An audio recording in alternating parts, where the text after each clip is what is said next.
ஒரு சின்ன சாட்சியை மட்டும் சொல்லிட்டு அதுக்கப்புறம் நமக்கு 2 தகப்பன்மார்களும் நமக்கு ஆண்டவருடைய வார்த்தையை கொடுத்து அவங்கள நம்ம பிளஸ் பண்ணி நமக்காக அவங்க ஜெபம் பண்ணுறதுக்கு இருக்காங்க.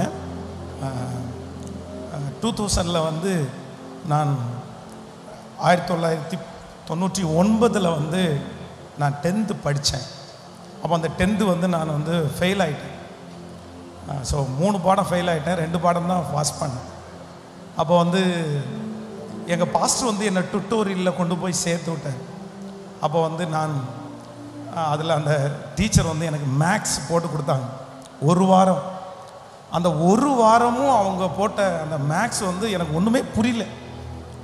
அப்போ வந்து அவங்க எங்கள் பாஸ்டரை கூப்பிட்டாங்க. நான் எங்கள் பாஸ்டரை ரொம்ப நேசிப்பேன், நிறைய எங்கள் பாஸ்டரோடய இருப்பேன். அப்போ எங்கள் பாஸ்டரை கூப்பிட்டு அவங்க சொன்னாங்க, ஸோ இவனை படிக்க வைக்கிறது வேஸ்ட்டு, அதனால் நீங்கள் வந்து இவனை கூட்டிகிட்டு போங்க. நாங்கள் ஸோ டுட்டோரியலிருந்து ரிஜெக்ட் பண்ணப்பட்டவன் தான் நான். ஸோ கூட்டிகிட்டு போங்கன்னு சொன்னோடனே எங்கள் பாஸ்டர் வந்து சரி என்ன பண்ணலாம் உடனே அப்படின்னு சொல்லி ஒரு ப்ரெஸ்ஸில் கொண்டு போய் என்னை ஜாயின் பண்ணி விட்டார், பிரிண்டிங் ப்ரெஸ்.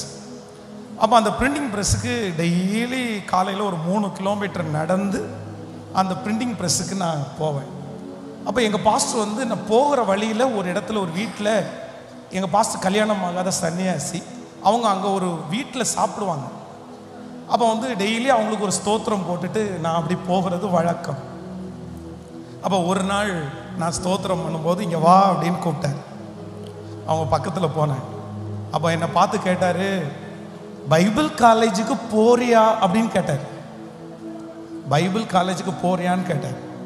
ஆனால் நான் வந்து சண்டே ஸ்கூலில் இருக்கும் போதெல்லாம் ஜெபம் பண்ணுற ஜெபம், ஆண்டவரே டைரெக்டாக உங்கள் சத்தத்தை கேட்குற அளவுக்கு எனக்கு நாலேஜ் இல்லை, தெரியாது. அதனால நீங்கள் என்ன சொன்னாலும் எங்கள் பாஸ்டர்கிட்ட சொல்லிடுங்க, எங்கள் பாஸ்டர் என்ன சொன்னாலும் அது நீங்கள் சொல்கிறது மாதிரி நான் நினச்சிக்குவேன் அப்படின்னு நான் ஜெபிக்கிறது வழக்கம். அப்போ எங்கள் பாஸ்டர் அப்படி சொன்ன உடனே வந்து நான் உடனே என்ன சொன்னேன்னா, நீங்கள் சொன்னீங்கன்னா போகிறேன் அப்படின்னு சொன்னேன்.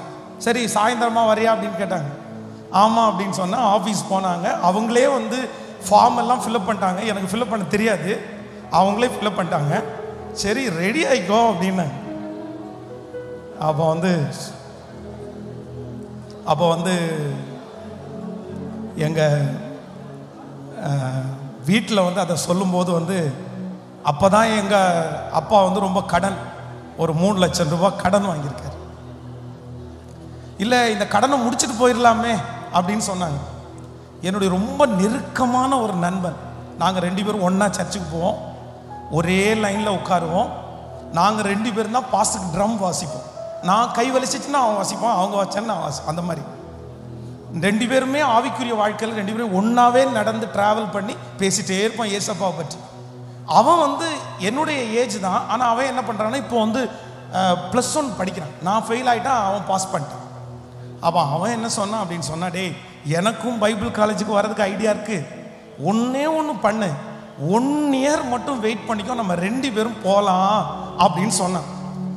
அப்போ என் மனசில் என்ன தோணுது அப்படின்னா, ஏற்கனவே நம்ம 2 பேரும் ஒன்றா இருந்துட்டோம், ஒன்றாவே போயிட்டோம்னு சொன்னால் ஜாலியாக சந்தோஷமாக பைபிள் காலேஜ் படிக்கலாமேன்னு தோணி அப்படியே வீட்டுக்குள்ளே அப்படி போகும்போது மனசு, ஏய் நீ என்ன சொன்ன, பாசு சொன்ன வார்த்தையை கத்த சொன்ன வார்த்தையாக ஏற்றுக்குவேன்னு சொன்னேன்ல, கை வச்சுட்டேல்ல, நீ ஏன் திரும்பி பார்க்குற? அப்போ அவன்கிட்ட சொன்ன, இல்லைடா முடிவெடுத்தாச்சு, சொல்லியாச்சு, இதுக்கப்புறம் மாற்ற மாட்டேன் அப்படின்ட்டு பைபிள் காலேஜுக்கு ஃபஸ்ட் டைம் வந்தேன். ஆனால் உண்மையிலே பைபிள் காலேஜுக்கு வரும்போது நான் துக்கமாக வரல, ரொம்ப ஹாப்பியாக வந்தேன். ஏன் அப்படின்னா, ஒன்று நம்ம படித்த படிப்புக்கெல்லாம் காலேஜா, இன்னொன்று அங்கேயாவது நல்லா சோறு கிடைக்கும் அப்படின்னு தான். ஏன்னா எங்கள் ஃபேமிலியில் நிறைய சாப்பாட்டுக்கு கஷ்டம். நாங்கள் வந்து 10th படிக்கிற வரைக்கும் வேலையிலேயே செங்கல் சொல்ல வேலை பார்த்துருக்குறேன், சாணி சுமக்கிற வேலை பார்த்துருக்குறேன், குழி எடுக்கிற வேலை பார்த்துருக்குறேன், கல்லுடைக்கிற வேலை பார்த்துருக்குறேன். அப்போது பைபிள் காலேஜுக்கு வரும்போது ஃபஸ்ட் டைம் எங்கள் சர்ச்சில் இருக்கிற எல்லாருமே வந்து இந்த சோப்பு எண்ணெய் இதெல்லாம் நிறைய வாங்கி கொடுத்தாங்க. அப்போ அதை யூஸ் பண்ணி கொஞ்சம் கொஞ்சமாக காலி ஆகிட்டே இருக்குது. எங்கள் பாஸ்டர் மாதத்துக்கு ஒரு டைம் பைபிள் காலேஜுக்கு வருவாங்க, என்னை பார்ப்பாங்க, எனக்கு 100 ரூபாய் கொடுப்பாங்க, எல்லாருக்குமே 100 ரூபாய் கொடுப்பாங்க. 40 ஸ்டூடெண்ட்டுக்கு 100 ரூபாய் கொடுத்துட்டு தான் போவாங்க. அப்போ ஒரு மாதம் வர்றாங்க, என்னை பார்த்து கேட்குறாங்க. எப்போவுமே என்கிட்ட வந்து பணத்தை கொடுத்துட்டு அவங்க போயிடுவாங்க. ஆனால் த ஃபர்ஸ்ட் டைம் என்கிட்ட வந்து என்ன சொல்கிறாங்கன்னா, காசு இருக்காடே அப்படின்னு கேட்டாங்க. நான் எப்போவுமே அவர்கிட்ட உண்மை சொல்கிறவன், இந்த ஒரே ஒரு டைம் பொய் சொன்னேன். சரி, நம்ம பாஸ்டர்கிட்ட எப்படி வந்து காசு இல்லைன்னு சொல்கிறது, அதனால் இருக்குங்கய்யா அப்படின்ட்டு. நான் எதிர்பார்க்கவே இல்லை. இருக்குன்னா வச்சுக்கொண்டு கையில் எடுத்த பணத்தை ஜோப்பில் வச்சுட்டு போயிட்டேன். எனக்கு அப்படியே ஒரு மாதிரி ஆயிடுச்சு. திரும்பி கேட்கவும் முடியாது. அப்போ அந்த பணம் காலி ஆயிடுச்சு, பொருள் எல்லாமே காலி ஆயிடுச்சு. சோப்பு தீந்துருச்சு, பேஸ்ட்டு தீந்துருச்சு, எண்ணெய் தீந்துருச்சு. உடனே இந்த பசங்க எல்லாம் துவைச்சு போடுற இந்த சோப்பை எடுத்து என்னுடைய டிஷ்ஷில் வச்சு அப்படியே வந்து அதை பயன்படுத்த ஆரம்பிச்சிட்டேன். அப்புறம் இந்த பசங்கள்லாம் நிறைய பேர் ஹமாம் சோப்பு யூஸ் பண்ணுவாங்க. அதனுடைய லாஸ்ட் அந்த பார்ட்டை வந்து யூஸ் பண்ண முடியாது, அது ரொம்ப பிளேடு மாதிரி இருக்கும். அதெல்லாம் நிறைய பாத்ரூமில் இருக்கும். எல்லாத்தையுமே கலெக்ட் பண்ணி வச்சுருந்து அப்படியே அட்ஜஸ்ட் பண்ணிட்டேன். துணி போடுறத குறைச்சிட்டேன். ஆனால் இந்த பேஸ்ட்டு மட்டும் கடன் வாங்காமல் இருக்கவே முடியாது. அப்போ வந்து ஒவ்வொரு டைம் கேட்டேன், நிறைய பேர் கொடுத்தாங்க. அப்போ ஒரு நாள் காலையில் இந்த 5 o'clock மார்னிங் ப்ரேயருக்காக எல்லாரையும் எழுப்பி விட்டாங்க. நான் ரொம்ப கஷ்டமாக இருந்துச்சு எனக்கு. நம்ம வீட்டில் இருக்கும்போதும் கஷ்டப்பட்டோம், இப்போ ஊழியத்துக்கு வந்தோம், நம்ம வந்து இவ்வளோ கஷ்டப்படுறோமே, நம்ம இதுக்கும் வந்து ஃபிட்டான ஆள் இல்லையோ அப்படின்னு நினச்சி நிறைய நெகட்டிவாக இருந்து அன்னைக்கு காலையில் ப்ரேயருக்கு போகாமல் படுத்துட்டேன். அப்போது இந்த ப்ரேயர் முடிச்சுட்டு வந்து பசங்க எல்லாம் தட்டி, என்ன உடம்பு நல்லா இல்லாமல் இருக்குன்னு சொல்லிட்டு போய் சொல்லிட்டு இருக்கியா, போடா ஒழுங்கா வேலை பாடுறா அப்படின்னு சொல்லி என்னை அனுப்பி விடும்போது என் ப்ரஷ்ஷை எடுத்துட்டு எனக்கு ரொம்ப நெருக்கமான, ரொம்ப சாஃப்டாக பேசுகிற ஒரு பிரதர் வந்து, எங்கள் ஊருக்கார ஒரு பிரதர் இருந்தார். அவர்கிட்ட போய்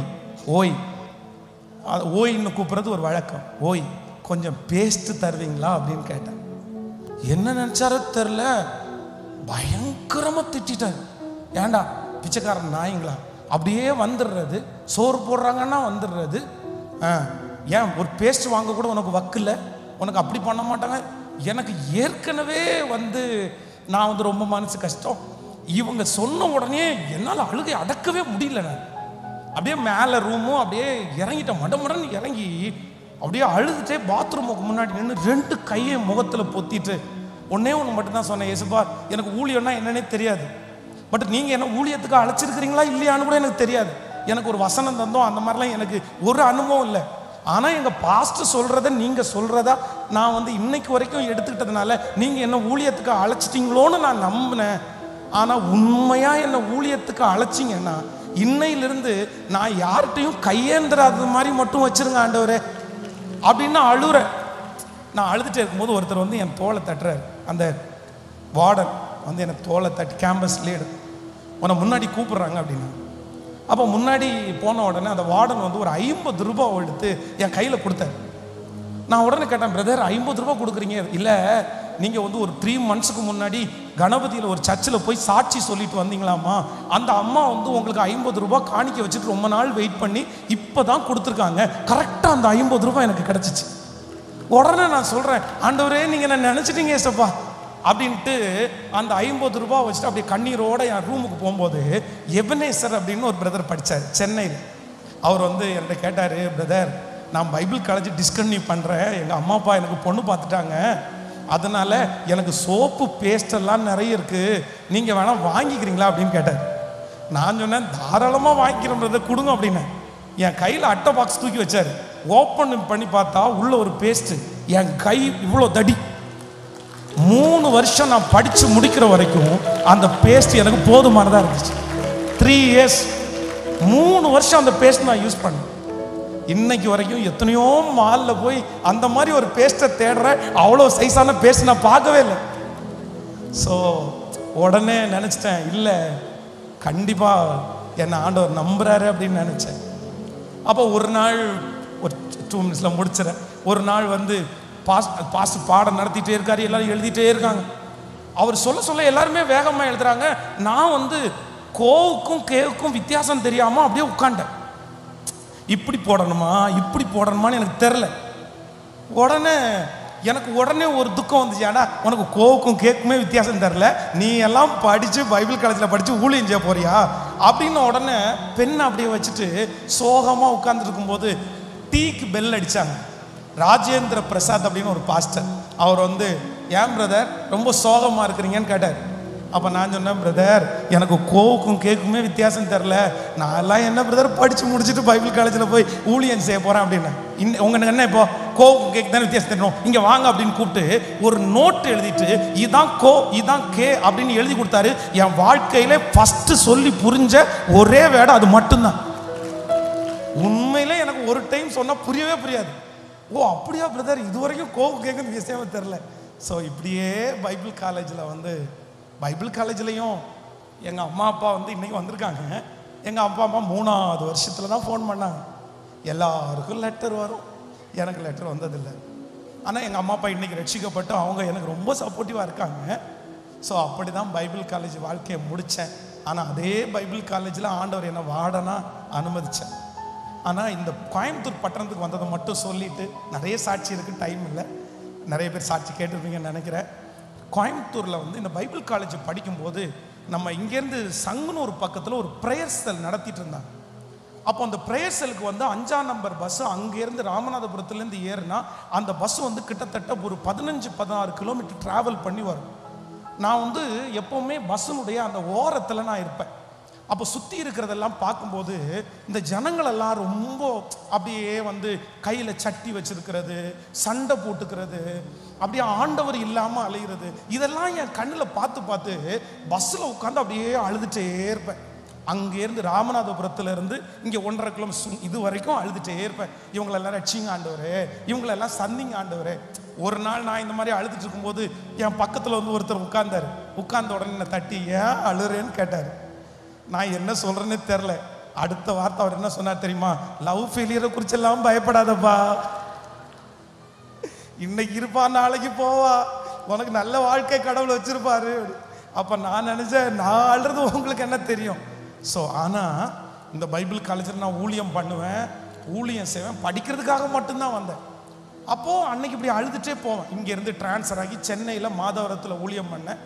அங்கேருந்து முடிச்சுட்டு திருச்சி OFTயில் ஊழியம் பண்ணிட்டு இருக்கும்போது என்னுடைய வாழ்க்கையில் ஃபஸ்ட் டைம் வந்து மன அழுத்தத்துக்குள்ளே ஆளாயிட்டேன். ரொம்ப சைக்காலஜிக்கலாக எஃபெக்ட் ஆகி நிறைய நெகட்டிவை யோசிச்சு ரொம்ப சிக்காயிட்டேன். மஞ்சக்காமாலா அப்படின்ற ஒரு வியாதி வந்துருச்சு. 9 மாதம் படுத்த படுக்கையாக, யாருக்குமே தெரியாமல். எங்கள் ஊரில் வந்து ஒரு 3 months இருந்தேன். ஸோ ஆனால் எங்கள் ஊரில் இருக்க முடியல. அதனால் திருப்பி கோயம்புத்தூரில் நான் பைபிள் காலேஜ் படிக்கும்போது அம்மா அப்பா அவங்க 2 பேரும் தான், அவங்க என்னை வந்து அடிக்கடி மீட் பண்ணுவாங்க. அப்போ வந்து அவங்கள்ட்ட ஹெல்ப்பு கேட்டு தான் வந்தேன். இந்த மாதிரி எனக்கு வந்து என் வீட்டில் இருக்கிறதுக்கு என்னால் முடியல, எனக்கு ஊழியத்துக்கும் போக முடியல, என்னை கொஞ்ச நாள் உடல் நல்லா சரியில்லை, எனக்கு கொஞ்சம் வச்சு பார்ப்பீங்களான்னு அவங்கள்ட்ட வாய் விட்டு கேட்டேன். அப்போ அவங்க சொன்னாங்க, வாங்க தாராளமாக வந்து எங்கள் வீட்டில் தங்கிக்கேன்னாங்க. அந்த வீட்டில் ஒரே ரூமில். ஸோ 9 மாதம் என் தலைமாட்டில் ஒரு டேப் ரெக்கார்டு ஓடிட்டே இருக்கும். ஒரு நாளில் 25 மாத்திரை சாப்பிடுவேன், நீரோ மாத்திரை மட்டும் 5 சாப்பிடுவேன். திரும்பி ஊழியம் செய்வேன், திரும்பி நிற்பேன், திரும்பி வாழுவேன், திரும்பி உயிரோடு இருப்பேன்ற நம்பிக்கை எல்லாமே அத்திருச்சு. அப்படியே பாத்ரூமுக்குள்ளே போய் தண்ணியை திறந்து விட்டு, நான் நடந்து வந்த பாதைகள் கரடு மேடுகள், கடந்து வந்த பாதைகள் முட்கள் வேலிகள், நடக்க முடியல டேடி. அப்படியே அந்த பாட்டை அவங்க ஒருவேளை அம்மா அப்பா கேட்டால் வருத்தப்படுவாங்களோன்னு நினச்சி தண்ணியை திறந்து விட்டு சத்தமாக அழுவேன் அந்த பாத்ரூம். ஓன்னு என்னால் முடியல. ஆனால் மறுதளிக்கவே இல்லை ஆண்டவரை. நான் மறிச்சா கூட உங்களுக்காக மறிச்சிடறேன், ஆனால் என்னால் இந்த பாரத்தை சுமக்க முடியல. அப்போ தான் கொஞ்சம் அப்படியே அந்த இதெல்லாம் ரெடி ஆகி கொஞ்சம் சைக்காலஜிக்கலாக ரெடி ஆகிட்டேன். சரி இனி ஊழியம் பண்ணலாம் அப்படின்னு நினச்சிட்டு நான் வந்து இதுக்கு முன்னாடி ஊழியம் செய்த இடத்துல கேட்கும்போது, இல்லைப்பா உனக்கு நீ ஊழியம் மாதிரி தர முடியாது, அசிஸ்டண்ட்டாக வேணா இருக்கிறியான்னு கேட்டாங்க. ஸோ எனக்கு அதில் ரொம்ப இன்ட்ரெஸ்ட் இல்லாமல் இருந்துச்சு. அப்போ தான் அந்த அம்மா அப்பா 9 மாதமாக ரத்தினபுரியில் ஒரு வீடு வந்து வாடகைக்கே போகாமல் அவங்களுக்கு இருந்துச்சு. அவங்க சொன்னாங்க, இந்த வீடு ரொம்ப நாளாக வாடகைக்கு போகாமல் இருக்குது, இதில் வேணா ஒரு ப்ரேயர் ஸ்டார்ட் பண்ணலாமான்னு கேட்டாங்க. ஸோ 2005 3 பேரை வச்சு அந்த வீட்டில் அந்த திருச்சபையை ஆரம்பித்து இன்னைக்கு இவ்வளோ பெரிய தேவ சபையை ஸோ கர்த்தரே மாற்றி. ஸோ நிறைய மிரட்டல்கள், நிறைய கேஸு, எத்தனையோ மனிதருடைய பயமுறுத்துதல் எல்லாம் இருந்த போதிலும் ஃபஸ்ட்டு ஒரு இடத்துல சர்ச்சு கட்டணும், அங்கேருந்து துரத்தப்பட்டு இன்னொரு இடத்துல வந்தோம். 2வது இடம் அது நமக்கு சித்தனா. அங்கே இருந்தும் ரொம்ப கேஸ் ஃபைல் பண்ணி 3வது இந்த இடத்துக்கு வந்தோம். ஆனால் இந்த இடத்துக்கு வரும்போது இந்த இடம் பக்கத்தில் இவ்வளோ பெரிய இடமா இருந்துச்சு. இதை வாங்கக்கூடிய 1% கூட நம்மகிட்ட எந்த பணமும் இல்லைன்னு தெரியும். அப்போ அடிக்கடி 21 நாள் ஜெபம் நடந்துட்டு இருக்கிறது தெரியும். ஒரு நாள் 21 நாள் ஜெபம் அங்கே நடத்திட்டு இருக்கும்போது எனக்குள்ளே ஒரு பெரிய வைராக்கியம் வருது. சரி, நம்ம ஆண்டவர் ரொம்ப பெரியவராச்சே, ஏன் பெருசாக நம்ம கேட்கக்கூடாது அப்படின்னு நினச்சிட்டு 5 பசங்களை கூட்டிகிட்டு போய் இந்த இடம் அந்த கார்னரில் ஒரு கடப்பாறை எடுத்துகிட்டு போய் என் பேக்கெட்டில் ஒரு 5 ரூபா இருந்துச்சு. ஆண்டவரே, இந்த இடத்தினுடைய சொந்தக்காரன் கையில் 5 ரூபாவை அட்வான்ஸ் கொடுத்தா செருப்பாலே அடிச்சிடுவான். அவன் கையிலே வாங்க மாட்டான். ஏன்னா அப்போவே இந்த இடத்துக்குடைய விலை வந்து 5 கோடி. நான் 5 ரூபாவை கொண்டு போய், பூமியும் அதன் நிறைவும் அதனுடைய குடிகளும் உம்முடையது. இந்த லேண்டுக்கு அவன் சொந்தக்காரனா மாறுறதுக்கு முன்னாடி நீங்க சொந்தக்காரன். அதனால இந்த இடம் நாங்க ஆராதிக்கிறதுக்கு எங்களுக்கு வேணும், நீங்க கொடுங்கன்னு ஒரு 5 ரூபா விசுவாசத்தோட புதைச்சிட்டோம். ஆண்டவர் அதை கனம் பண்ணினேன். ஸோ அதுக்கப்புறம் நிறைய பாதைகளை கடந்து வந்தோம். அதை சொன்னால் டைம் நிறைய ஆகும். அப்படியே கடந்து வந்தோம். அப்போ ஒரு நாள் வந்து நான் ரொம்ப ஜெபம் பண்ணிட்டு இருக்கும்போது எனக்குள்ளே இதை கிடைச்சிரும் அப்படின்ற ஒரு நம்பிக்கை வந்துருச்சு. அந்த நம்முடைய ஜெபம் வந்து ஃபினிஷ்ட் ஆயிடுச்சு, போய் சேர்ந்துருச்சு அப்படின்ற ஒரு ஃபீல் வரும் பாருங்க. அந்த மாதிரி ஒரு ஃபீல் எனக்குள்ளே வந்துருச்சு. அப்போது நீங்கள் எனக்கு கொடுத்துருவீங்கன்னு தோணுது ஆண்டவரே இந்த ஊழியத்துக்கு அப்படின்னும் போது என் மனசில் ஒன்று மட்டும் ஆண்டவர் பேசின மாதிரி இருந்துச்சு. சரி, நான் உனக்கு இந்த இடத்த கொடுத்தேன் அப்படின்னா நீ எனக்கு என்ன செய்வ அப்படின்னு கேட்டாங்க. அப்போ உண்மையிலே நான் திரும்பி பார்க்கும்போது என்கிட்ட ஒன்றுமே இல்லை. அப்போ நான் சொன்னேன், ஆண்டவரே என்கிட்ட ஒரே 2 வார்த்தை இருக்குது. ஒன்று சாரி, இன்னொன்று ஐ லவ் யூ. இந்த வார்த்தை தவிர ஒன்றும் இல்லை. நான் ஆண்டவர் ரொம்ப நேசிப்பேன். எனக்கு ஏசப்பா ரொம்ப பிடிக்கும்.